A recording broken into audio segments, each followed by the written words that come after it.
As pessoas estão preocupadas em conseguir muito, mas Jesus disse: o que aproveita para o homem isso? Ganhar o mundo inteiro e perder a sua alma?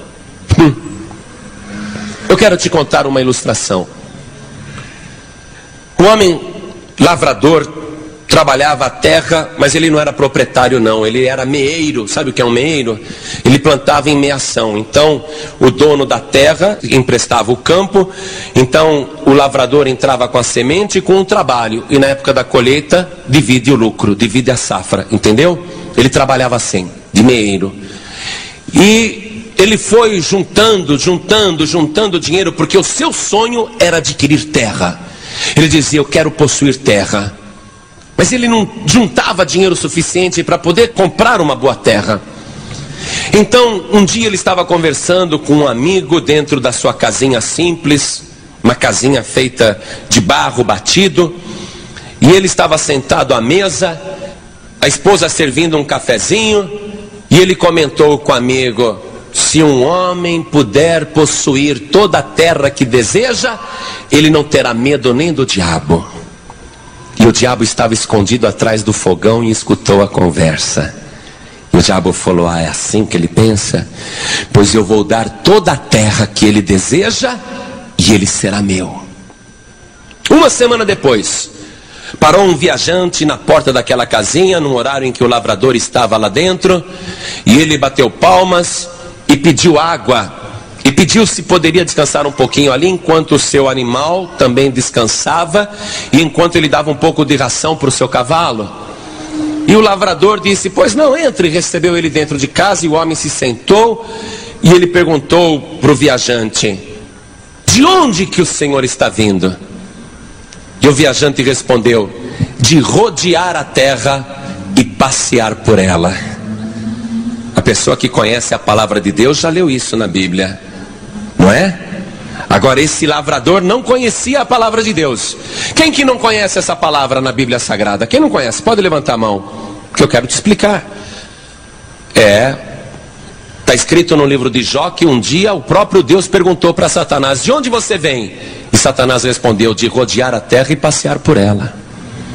Então, quando este viajante respondeu: eu venho de rodear a terra e passear por ela, era o próprio Satanás, mas o lavrador não percebeu. E o lavrador começou a ouvir as histórias daquele viajante, e o viajante disse: olha, eu estou vindo de um lugar distante, onde existem campos belíssimos e terras férteis como nunca existiram em outro lugar. É um lugar tão fértil que a cevada cresce até uma altura de cobrir um cavalo. E na hora de fazer a ceifa, bastam 5 golpes de foice para você ter um feixe bem firme, bem forte, bem cheio. É uma terra muito fértil, e o que é melhor, muito barata.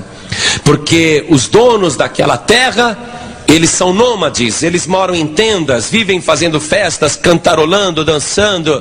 Eles não se fixam em nenhum lugar, a terra é deles, mas eles não dão valor para a terra. E eu fui lá e consegui comprar 100 alqueires por apenas R$1.000. Mas isso não existe. Uma terra dessa por 100 alqueires e R$1.000, não é possível. Onde é que fica esse lugar? Olha, é muito longe, é 13 dias de viagem daqui. Mas se você for até lá, valerá a pena, porque os alqueires ali não são paulistas não, são alqueires cariocas. Você sabe a diferença entre alqueire paulista e carioca? Quem que não sabe? Levante a mão. Vocês nunca trabalharam na roça, é? Nem estudaram também, pelo jeito, né? O alqueire paulista mede 24.200 metros. Agora, como o carioca é mais metido, o alqueire carioca vale o dobro. Entendeu? 48.400 metros. Então o viajante respondeu: não, alqueire carioca. Puxa, por R$1.000 comprou 100 alqueires cariocas? Eu quero ir até lá, como é que eu faço? Me dá as dicas. Eu tenho uma poupança aí e eu finalmente vou possuir a terra. E o viajante disse: olha, leva presente, viu? Porque aquele povo é ingênuo, mas eles adoram presentes. Eles não sabem o valor da terra, mas leve presentes, porque eles gostam de oferendas. Eles gostam de presentes. Você já reparou que no terreiro, os espíritos que baixam ali sempre pedem oferendas e presentes? Me dá uma galinha preta, Misifio. Me dá um bode preto. Me dá uma garrafa de pinga. Leva charuto lá, Misifio. Não é? Querem presentes. Falou, leva bastante presentes. E aí você vai conseguir comprar terra com eles e bem barato. O homem no dia seguinte se despediu da mulher e foi embora, levando muitos presentes, espelhos, bugigangas para as mulheres, bijuterias, pentes. Foi levando um monte de coisa para os homens, charutos, etc. Bebida. Ele colocou tudo no seu cavalo e foi. 13 dias de viagem. Quando ele chegou no lugar dos nômades, ele ficou impressionado com a terra. Realmente a terra era fantástica. E os habitantes moravam em tendas e se mudavam constantemente. E ele foi muito bem recebido pelos nômades e ficou ali dentro de uma barraca, comendo e bebendo com eles, comendo queijo e as coisas que eles faziam. E percebeu que realmente eles não trabalhavam a terra, eles viviam de mudança em mudança. Então esse lavrador falou lá para os homens, eu vim comprar terra. Porque de onde eu venho a terra já está cansada e os campos não são bons e eu gostaria de fazer negócio com vocês, porque eu conheci uma pessoa que fez negócio com vocês e eu gostaria de comprar terra. E os homens responderam, esperem o nosso chefe. Negócio de terra é com ele. E quando o nosso chefe chegar, você negocia com ele. De fato, algumas horas depois chegou um homem muito gordo, com uma sobrancelha muito grossa e com um bigode muito espesso, um homem estranho, muito encorpado. E ele entrou naquela tenda e a tenda parece que ficou pequena com o tamanho dele. Quando ele percebeu que era o chefe, pela reverência dos outros, ele foi correndo até o seu cavalo e pegou o melhor presente e ofereceu imediatamente para o chefe. O chefe pegou o presente e pôs do seu lado e ele disse, eu quero comprar terras. Aí o chefe sorriu. Ah, você quer terras? E quando ele sorriu, os dentes eram todos de ouro. E ele pensou, esse homem deve ser muito rico, ter tanto ouro na boca. E o homem disse, pois não, eu vendo a terra que você quiser. O preço é R$1.000 um dia. Como R$1.000 um dia? Não entendi esse valor. Não, é o seguinte, aqui a gente não sabe medir nem calcular. Mas nós fazemos assim na hora de vender a terra. Tudo que você conseguir percorrer num dia entre as 6 horas da manhã, quando o sol nasce, e as 6 horas da tarde, quando o sol se põe, toda a terra que você percorrer num dia será sua por R$1.000. E ele disse, puxa, mas num dia dá para andar em muita terra. E o chefe respondeu, e ela será toda sua, se você conseguir. Ele falou, fechado, quando é que a gente começa? Amanhã mesmo. Amanhã mesmo. Então, naquela noite, ele foi se deitar, arrumar uma tenda para ele, e ele ficou dormindo, mas não conseguia pegar no sono.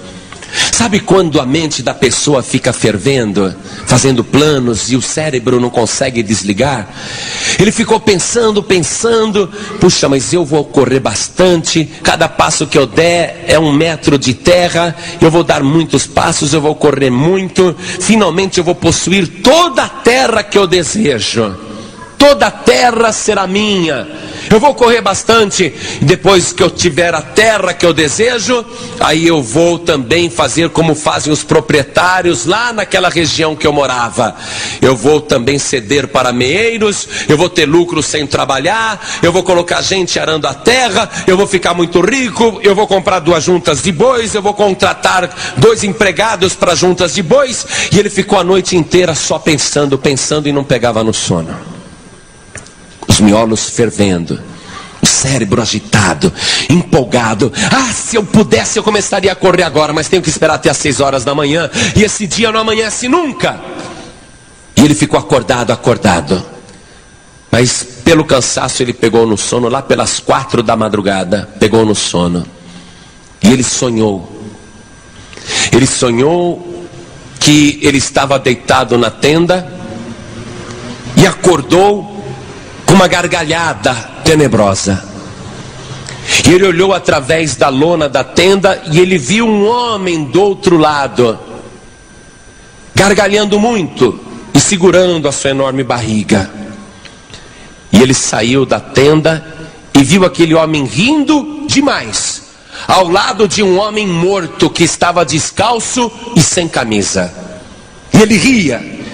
E ele se aproximou do homem para olhar direito, e ele viu que aquele homem tinha a mesma fisionomia do viajante que ele recebeu em casa. E quando ele foi dizer: quando é que você chegou aqui? Você voltou aqui? Quando ele foi falar isso, o rosto do homem mudou. E mudou para o rosto do chefe, que ria com os dentes cheios de ouro e segurando a sua enorme barriga, ao lado daquele homem morto, descalço e sem camisa. E quando ele foi fazer outra pergunta, o rosto do chefe mudou e se transfigurou no próprio Satanás. Ele sentiu o cabelo arrepiar, ele sentiu os pelos do braço subirem, e ele então olha para o homem caído no chão, que estava de bruço, descalço e sem camisa, e ele vira o homem, e ele dá um grito de pavor, porque o homem era ele mesmo. E ele gritou, e quando ele gritou, ele acordou. Ele acordou transpirando, suando frio, o coração disparado. E ele começou a olhar do lado, viu que era sonho. Ele falou: puxa, a gente sonha cada besteira, a gente sonha cada coisa. E quando ele olhou, já era quase 6 horas da manhã. Ele falou: está na hora de levantar. O interesse é meu de correr logo à terra. E ele foi chamando os nômades e disse: vamos acordando, já está quase amanhecendo o dia, vamos até o ponto de partida. E levaram o lavrador até o alto de uma colina de onde se podia ver toda a terra lá embaixo. E o chefe disse: você está vendo toda essa terra aí na frente? Essa terra é minha. E ele não estava mentindo. Amados, quando Jesus fazia aquele jejum de 40 dias, uma das propostas que Satanás fez para Jesus foi muito parecida com essa. Está vendo esta terra? Os seus reinos e tudo que há? Tudo isso é meu, disse Satanás para Jesus. E em nenhum momento Jesus desmentiu o diabo. Se não fosse verdade, Jesus diria para Satanás: larga a mão de ser mentiroso, fui eu que criei o céu e a terra junto com o Pai, eu estou desde o princípio na criação, a terra é nossa. Mas Jesus não contestou Satanás, porque naquela hora o diabo estava realmente fazendo uma oferta real, fazendo uma oferta verdadeira. Realmente a terra e o mundo jaz no maligno. Quando Jesus disse o mundo jaz no maligno, essa palavra jaz se usa para cadáver. Quando você vai no cemitério, na placa você vê: aqui jaz fulano de tal. O mundo jaz no maligno, quer dizer, o mundo está morto no maligno. A terra foi dominada por Satanás. Jesus não desmentiu o diabo. E aqui o chefe está fazendo a proposta correta: olha, toda essa terra é minha, e você pode ganhá-la se você preencher essa condição. Eu vou colocar aqui no chão o meu chapéu, você coloque aqui dentro os R$1.000, e você vai sair agora percorrendo para onde você quiser. Você escolhe, e você anda, e por onde você andar, a terra é sua. E quando você estiver satisfeito com o pedaço que já andou, faça um buraco, corte capim e coloque dentro, e continue andando. Depois você pegue, faça outro buraco e coloque capim dentro, para que a gente saiba que esse território já é seu, é a tua fronteira. Depois que você fizer isso, nós vamos passar com um arado, fazendo sulcos, ligando um buraco ao outro, e depois você vai colocar a tua cerca. E os olhos do lavrador brilhavam, ele olhava toda aquela terra, uma terra maravilhosa na frente dele, ele só via a terra. E o chefe disse: mas tem uma condição, você tem que estar aqui de volta neste mesmo ponto onde está o dinheiro. Você tem que estar aqui antes do sol se pôr, porque se você chegar depois, você não leva a terra e você perde o seu dinheiro. Ele disse, tá bom, como é que eu vou fazer o buraco? Leva esse enxadão com você. E deram um enxadão para ele. E ele então pegou um cantil com água, colocou na cintura, amarrou, pôs o chapéu bem arrumado na cabeça, amarrou bem as suas botas, e ele desceu andando, carregando o enxadão. E cada passo que ele dava, ele falava, é meu, estou possuindo a terra, é meu. E cada passo que ele dava, ele dizia, mais um metro. E ele foi andando feliz. Quando ele achou que tinha andado já 1 quilômetro, ele fez um buraco, cortou o capim e colocou dentro, todo feliz. Aqui já é meu. Ele olhou para trás, viu os homens lá na colina e o chefe sentado. Eles iriam ficar lá o dia inteiro para esperar ele voltar. Então ele virou as costas, aproveitou que o dia ainda estava fresco, ainda era muito cedo, e ele continuou andando e falou, deixa eu aproveitar para andar depressa enquanto não tem sol forte.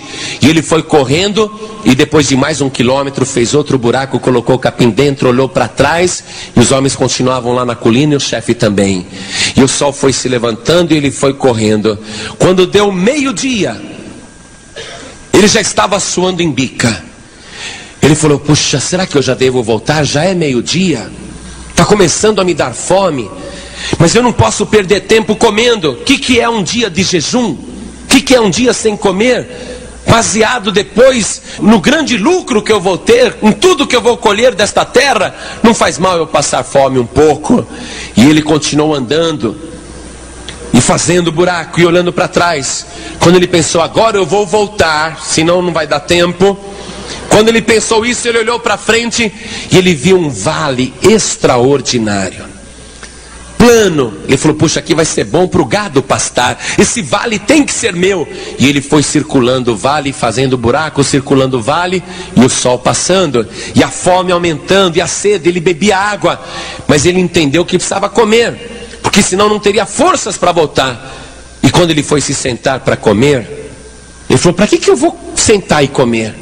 Eu vou andando e vou comendo, porque assim eu vou ganhando terra. Eu preciso possuir a terra. E você sabe que não é bom a pessoa andar e comer, porque pode dar uma congestão, pode fazer mal. E ele, continuou comendo e andando. Quando você começa a correr atrás das coisas deste mundo e só trabalha e não se cuida e não tem tempo para nada, veja bem a quem você está servindo e a vontade de quem você está fazendo. Tome cuidado. Estou te contando essa história e eu quero que você veja a estratégia de Satanás. Quando ele acabou de circular aquele vale comendo, a comida descia pesada, prendia aqui no estômago, não descia, mas a ansiedade dele era tão grande que ele nem ligava para isso. Aquilo foi fazendo um bolo no seu estômago. Quando ele pensou, agora eu vou voltar, já circulei o vale, aí ele olha e vê uma cachoeira lindíssima. Ele vê uma água cristalina passando. Falou, mas que adianta ter terra e não ter água na terra? Essa lagoa com essa cachoeira tem que ser minha. Eu vou possuir essa cachoeira e essa lagoa. E ele foi circulando a água e a cachoeira, as margens, e foi fazendo buraco e tomando posse. Quando ele acabou de circular a cachoeira, ele falou, agora eu tenho água na minha terra, agora eu posso irrigar a terra, está na hora de voltar. E o sol se pondo, já era 3 horas da tarde. E ele estava muito longe. Então ele pensou, é melhor eu voltar. E quando ele começou a voltar, ele foi seguindo o fio de água. Mas de repente o fio de água se dividiu e fez como uma espécie de forquilha, uma bifurcação. E aquele ramo que saiu pelo lado, ele foi observar o que era. E ele viu que à margem daquele ribeiro, daquele córrego, haviam diamantes que brotavam da terra. Diamantes que ele não precisaria nem escavar, nem garimpar. Ele pensou, mas esse ribeirinho aqui do lado cheio de diamante tem que ser meu. Eu não posso perder, eu vou possuir só mais isso. E ele foi caminhando e fazendo buraco e possuindo. E o sol foi passando. Quando ele acabou de colher aquela parte ali daquele ribeiro cheio de diamantes, satisfeito, exausto, cansado, suado, a camisa grudando no corpo, ele pensou: agora eu vou voltar. Agora, se aparecer ouro na minha frente, eu não paro, porque senão não vai dar tempo de voltar na colina. E ele começou a fazer o caminho de volta e fazendo buraco, e aquela comida embolada no seu estômago não fazia digestão, ele suando frio, ele passando mal. Ele falou: tá quente demais, eu não aguento esse calor. Aí ele pegou, arrancou a camisa. Falou: agora estou mais aliviada, agora posso andar melhor. E ele foi andando, porém mais para frente, ele passou por uma parte que a terra era muito roxa, e você sabe que a terra roxa é ótima para plantar café. Ele pensou: eu vou tomar posse desse terreno, mais esse terreno para plantar café aqui. Então ele foi circulando e fazendo buraco, e suando cada vez mais. Ele já não conseguia andar direito, mas ele queria possuir aquela terra roxa também. E ele olhou para a colina e o sol se pondo, e falou: ah, meu Deus, desse jeito eu vou perder a hora, eu não posso me atrasar. Quando ele colocou o capim naquele buraco da terra roxa, ele falou: agora eu vou em frente, agora eu não paro mais, vai ter que dar tempo. Eu não posso fazer papel de idiota, correr tanto e perder tudo, e perder o dinheiro. Eu tenho que conseguir. E ele começou a andar, mas ele achou que o sapato estava incomodando. Ele falou: vou andar melhor se eu ficar descalço. E ele não lembrou do sonho, e tirou as botas, e sentindo alívio nos pés, ele falou: agora eu posso andar mais depressa. E ele foi andando durante um certo período, até andou depressa, e o sol se pondo, mas depois os pés foram se cortando, ele foi pisando em espinho, ele já não conseguia andar direito. E ele estava vendo a colina lá na frente, e o sol já se pondo. Ele falou: eu tenho que chegar antes desse sol se pôr atrás da colina, eu tenho que chegar antes que escureça. E lá em cima os homens estavam olhando e rindo muito. E ele descalço, sem camisa, bastante suado, transpirando, achando que estava possuindo alguma coisa. Ele foi até o pé da colina, falou: já estou no pé da colina, agora só falta isso para eu chegar lá em cima. Mas na hora que ele começou a subir a colina, ele encontrou pepitas de ouro no caminho. Ele falou: não custa nada, já estou aqui, deixa eu fazer mais alguns buracos, deixa eu tomar posse dessa mina de ouro. Tudo isso, eu vou ser um homem muito rico, eu estou possuindo a terra. E ele usou suas últimas forças para fazer aquele buraco, e colocou o capim, e os homens lá em cima, e o chefe davam gargalhadas, e ele suava frio. Quando ele olhou para cima, o sol se escondeu. Ele sentiu um tremor e falou: não é possível que eu vá perder tudo, não é possível que por causa de tão pouco eu perca tudo. Não, eu tenho muito, eu não posso perder, eu tenho que subir. Mas quando ele viu que estava escurecendo, ele perdeu as esperanças. Ele ficou com o rosto no chão, suando, respirando. Aí ele olhou mais uma vez e viu que os homens no alto da colina estavam iluminados por detrás. Então ele pensou: aqui embaixo na colina está tudo escuro já, mas é lógico que o sol ainda está lá, porque os homens estão iluminados por detrás. Eu tenho que subir, eu tenho que chegar lá, eu ainda tenho tempo. E ele foi subindo. Ele jogava a cabeça para frente, mas a perna não obedecia. Ele tentava subir, mas as pernas iam vagarosamente. Ele caía no chão, se rastejava e segurando aquele enxadão, porque ele tinha que devolver o enxadão. Ele tinha que pôr o enxadão novamente ali no chapéu, junto com o dinheiro, para tomar posse de tudo. E ele foi subindo, arrastando-se com aquele enxadão, e ele viu que ainda tinha sol, mas ele não tinha mais forças, e o sol foi se pondo. Sabe, amados, quando uma pessoa se ilude desta maneira na vida, quando ela começa a correr atrás do vento, quando ela começa a correr atrás das coisas deste mundo e se esquece do valor da sua alma, se esquece das coisas que realmente têm importância, a vida da pessoa fica aprisionada, como você está vendo a vida deste homem. Você que não tem tido tempo para mais nada, nem para ir na igreja. Você que não tem tido tempo nem de ler o Evangelho. Você que não tem tido tempo nem de orar mais. Preste atenção. Você que só trabalha, você que corre só atrás das coisas. Viu como a tua vida foi piorando? Viu como você pensou que estava conquistando e na verdade não estava conquistando nada, tudo ilusão? Se ferindo, se machucando, vivendo em ansiedade, em angústia. E o tempo passando. E você dizendo: olha, quando eu ficar mais velho, aí eu vou aceitar Jesus. Quando eu envelhecer, aí eu vou para a igreja. Mas agora não, preciso trabalhar, preciso ganhar dinheiro, preciso estudar, preciso cuidar da minha vida, preciso casar, preciso ter filhos, preciso criar os filhos. E só pensando nas tuas coisas e se esquecendo do que realmente é importante. Até que chega uma hora em que você se encontra nas trevas, na escuridão. Esse homem ali no pé da colina, ele já estava na escuridão. A luz não batia mais nele, mas o sol continuava brilhando lá em cima. A luz nunca desaparece, porque o sol, a luz, é o símbolo do Senhor Jesus. Jesus é a luz do mundo. E às vezes a pessoa está na escuridão, e esta é a esperança da pessoa que está em escuridão. Você pensa que já está tudo perdido, você pensa que não tem mais jeito, mas levanta a tua cabeça agora, olha para cima. Ainda que você esteja em trevas e esteja em escuridão, a luz de Cristo está brilhando, iluminando o caminho para você, esperando você chegar, esperando você vencer esta luta, vencer esse desafio e chegar até o topo. O que significa chegar no topo da colina?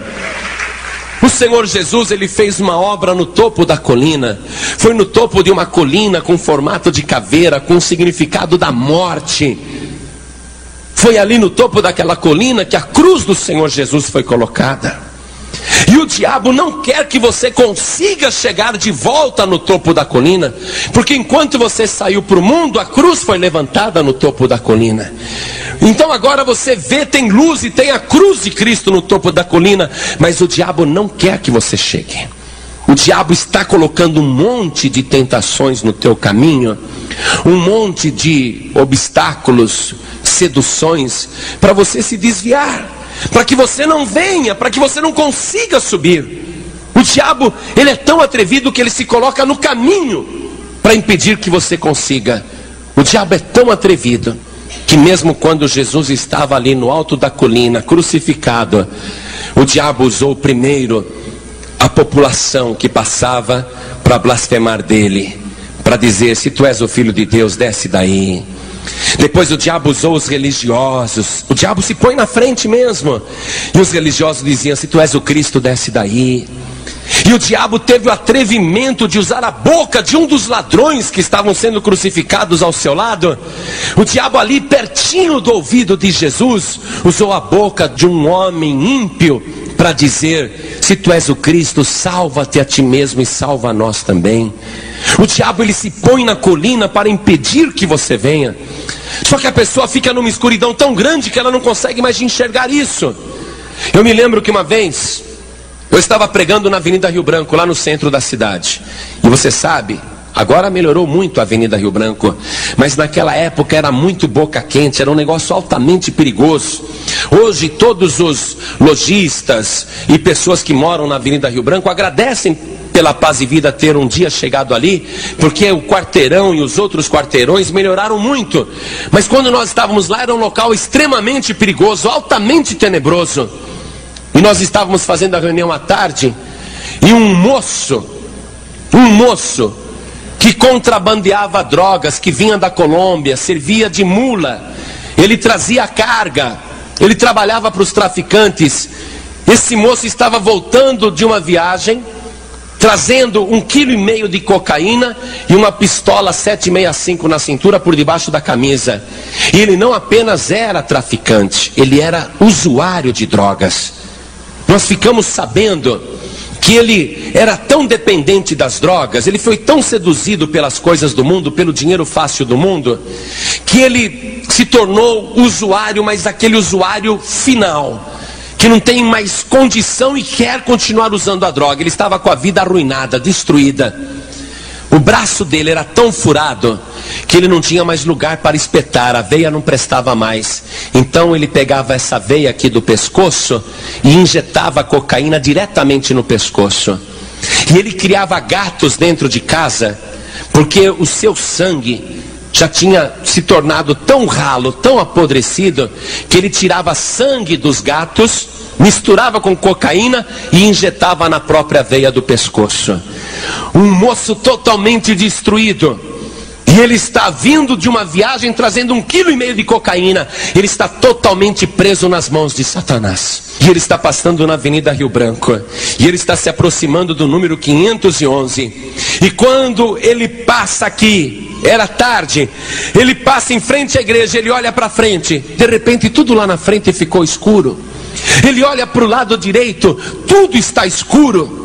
Ele olha para trás, ele não entende nada. Como que de repente ficou tudo escuro? Escuridão total, o sol estava se pondo. Mas ele olhou para dentro da igreja e a luz de Cristo estava brilhando. O único lugar que tinha luz era dentro da Paz e Vida. A luz de Cristo dizendo: entra, a luz está aqui, venha, ainda dá tempo.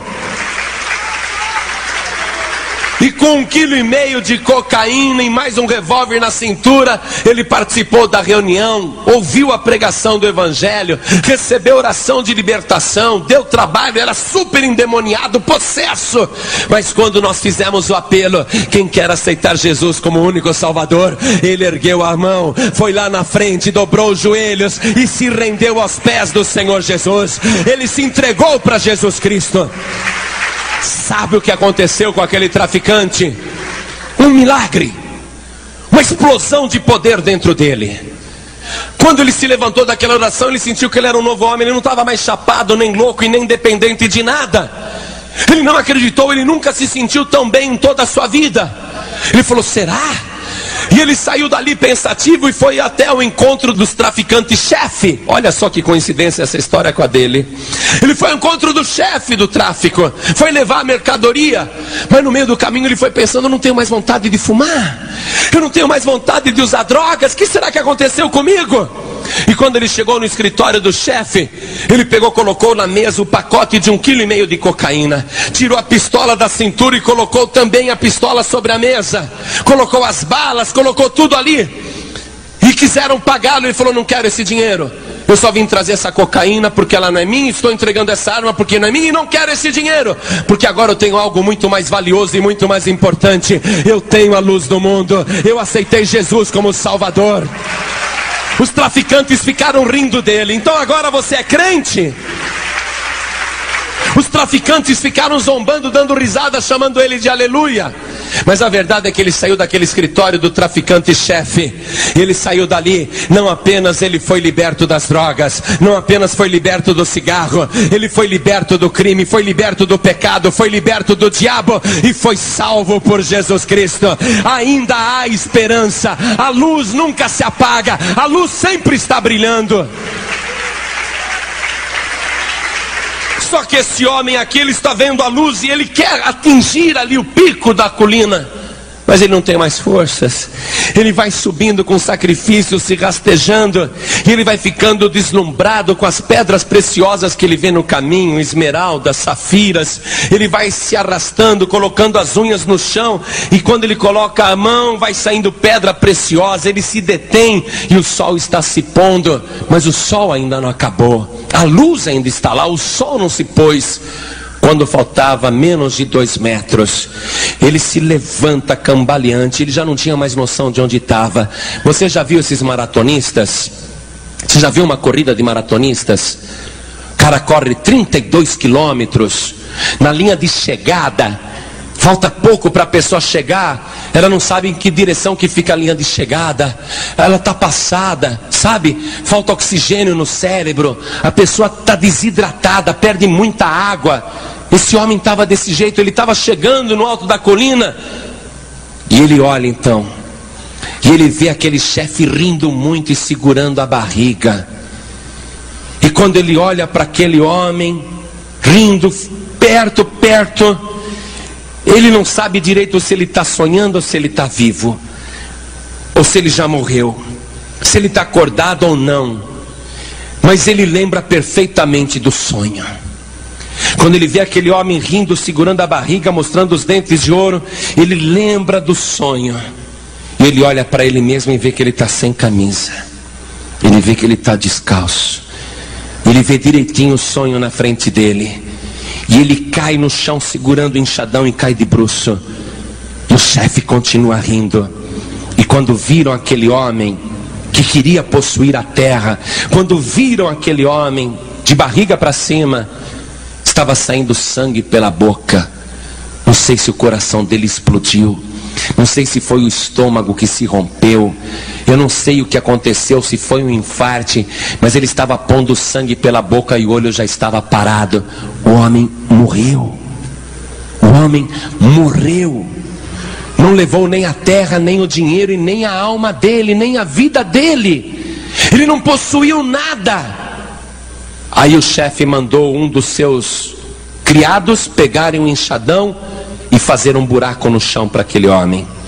E fizeram um buraco da cabeça até os pés, 2 metros de comprimento. Fizeram uma vala com 7 palmos de profundidade e jogaram o corpo lá dentro. E jogaram sobre ele toda a terra que ele precisava. Jogaram sobre ele toda a terra que realmente ele poderia possuir, poderia levar deste mundo, se é que nós podemos dizer que isso é levar. Você não vai levar nada desta vida. Por isso que Jesus está dizendo que aproveita o homem ganhar o mundo inteiro se perder a sua alma. O que adianta você ficar correndo para lá e para cá e não tem tempo de vir à igreja? Não tem tempo de buscar a Deus? Não tem tempo de orar? Não tem tempo de ler a Bíblia? Está sempre voltado para a sua necessidade. O que adianta, ainda que você tenha todo o sucesso do mundo, o que adianta você ganhar o mundo inteiro e perder a sua alma? Não sou eu que estou perguntando, não. É Jesus que está perguntando. A única coisa que você vai levar deste mundo são 7 palmos de terra. E olha, na situação que estão os cemitérios atualmente, talvez nem isso, viu? Porque você já viu como que é uma sepultura hoje? É tudo gaveta, um defunto em cima do outro. Você não precisa nem de 7 palmos de terra, você precisa só de uma gaveta e um pinguinho de terra em cima do cimento, só. Você não vai levar nada deste mundo. Que aproveita o homem ganhar o mundo inteiro e perder a sua alma? Jesus está te perguntando isso. Entenda o que realmente é importante. Um dia o Senhor Jesus, ele entrou numa aldeia, na casa de alguns amigos. Era um homem e mais 2 irmãs. E uma daquelas moças ficou ansiosa, nervosa de ver que a casa estava bagunçada. E ela então começa a arrumar a casa correndo, enquanto Jesus entra e senta. E a outra irmã, ela se assenta aos pés do Senhor Jesus e fica ouvindo tudo que Jesus está falando. E a outra lá apavorada, correndo para lá e para cá, limpando a casa, fazendo faxina, arrumando a bagunça, talvez até fazendo um lanche para Jesus, preocupada até em preparar uma refeição para Jesus. Mas enquanto ela está apavorada, a outra está aqui sentada, ouvindo tudo o que Jesus fala, bebendo direto da fonte da água viva, usufruindo aquele momento especial. E a outra lá só preocupada com as coisas da casa. E aquela que estava nervosa para lá e para cá, ela começa a olhar furiosa para a irmã e começa a mandar indireta, e começa a resmungar. E a irmã não sai dali. A irmã continua aos pés de Jesus, até que esta, nervosa, atrapalhada, ansiosa, ela fala: mas a minha irmã é muito folgada mesmo. Enquanto eu estou aqui me matando, olha ela lá no bem bom aos pés de Jesus. Ah não, Jesus vai dar uma bronca nela.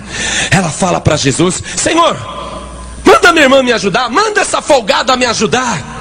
Ah Jesus, não está certo isso, eu aqui me matando e ela aí sentada. Não, manda ela me ajudar. E Jesus olhou para ela e disse: Marta, Marta, estás ansiosa e afadigada com muitas coisas, mas uma só, diga uma só, mas uma só é necessária. E Maria escolheu a boa parte, que não lhe será tirada. Amados, buscai em primeiro lugar o reino de Deus e a sua justiça. Não existe nada mais importante. E Jesus ainda foi modesto, porque ele disse: ela escolheu a boa parte, que não lhe será tirada. Boa? Boa parte, Jesus pode falar a verdade, não é boa parte não, é excelente. Quem acha que é excelente estar na presença de Jesus, quem acha que é maravilhoso estar na presença de Jesus, quem acha que não existe nada mais importante na terra do que ouvir o Senhor Jesus, isso aplaude mais ainda, isso, oh glória! É excelente estar na presença do Senhor Jesus. E sabe o que é mais legal?